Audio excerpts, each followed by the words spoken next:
ونصلي على رسوله الكريم أما بعد فأعوذ بالله من الشيطان الرجيم بسم الله الرحمن الرحيم النبي أولى بالمؤمنين من أنفسهم وأزواجه أمهاتهم صدق اللہ العظیم۔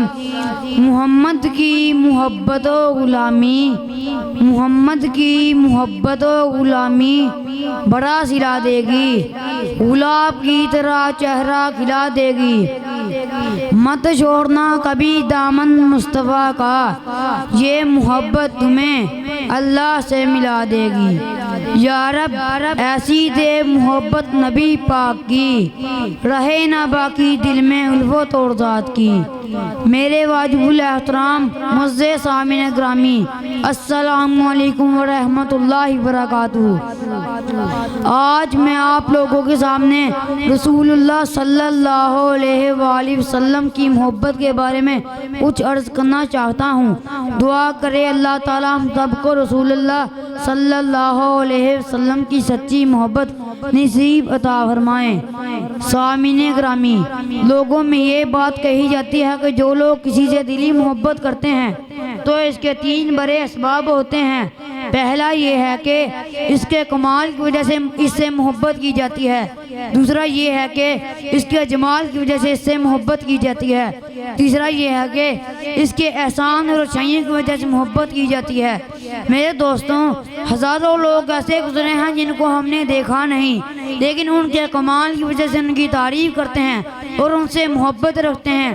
اللہ تعالیٰ نے حضرت آدم علیہ السلام سے لے کر حضرت عیسیٰ علیہ السلام تک تمام انبیاء جو کمالات فردن عطا کیے تھے، وہ سارے کمالات رب کائنات نے خاتم النبیین سید المرسلین رحمت للعالمین محمد رسول اللہ کو عطا کیے ہیں۔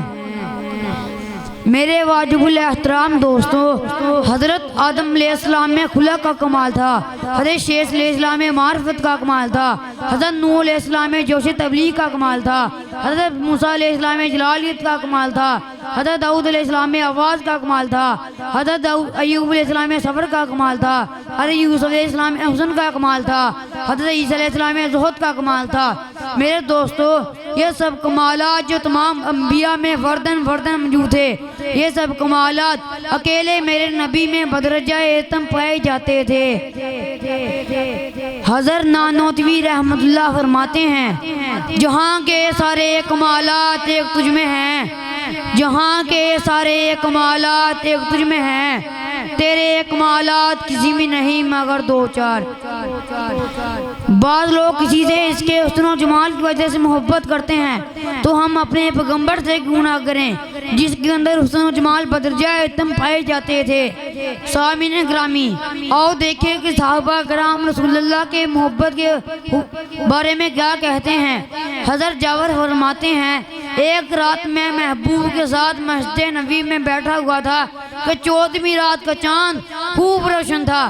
میں نے سوچا کہ آج دیکھوں آیا چاند کی روشنی زیادہ ہے یا میرے نبی کے چہرے کی۔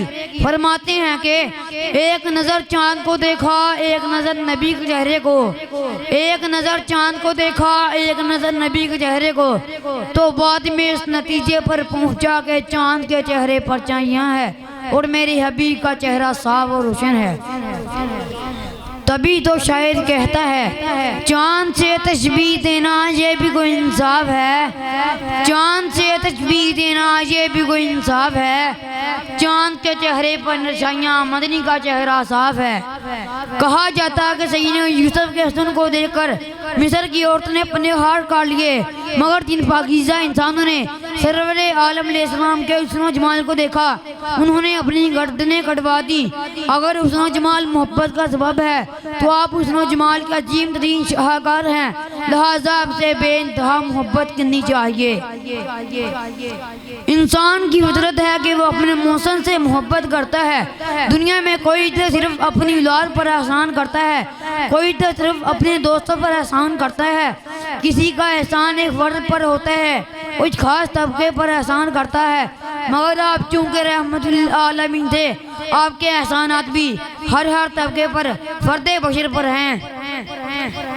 اگر آپ غور کریں کہ آپ کو صلی اللہ علیہ وسلم کو ساحر اور مجنون کہا گیا تو کس لیے آپ کے جسم اطہر پر غلاظت ڈالی گئی، تو کس لیے آپ کو ہجر پر مجبور ہونا پڑا، تو کس لیے حقیقت یہ ہے کہ آپ نے ساری مصیبتیں اور پریشانیاں امت کی خاطر برداشت کی۔